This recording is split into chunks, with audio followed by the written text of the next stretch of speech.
Kelly. A man is now facing a first-degree intentional homicide charge after a dead body was found along a trail in Janesville. WMTV's Tyler Peters spoke with Janesville Police to learn more about what happened.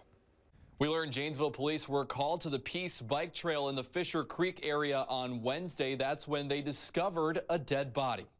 The original 911 came from a citizen who was just out walking the bike trails themselves. This is the moment Janesville Police learned a body had been spotted along Peace Bike Trail Wednesday. Once authorities arrived, they learned it was the dead body of a 22-year-old woman. Once we were able to identify her, we were able to backtrack her associates or who last spoke to her, and that's how we identified our suspect. The woman's previous contacts included 23-year-old Logan Barclay. Janesville Police say at some point Barclay and the victim were in a relationship.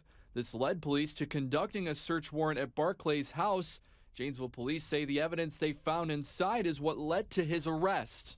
We had a very dedicated team working on the investigation.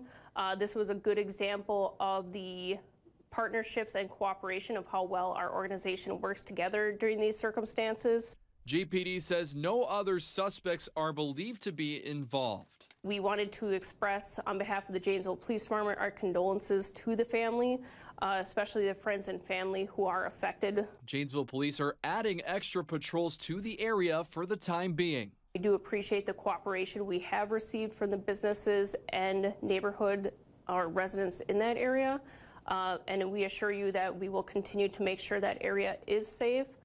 We are waiting for the coroner to release the identity of the woman who died. In the newsroom, Tyler Peters, WMTV 15 News.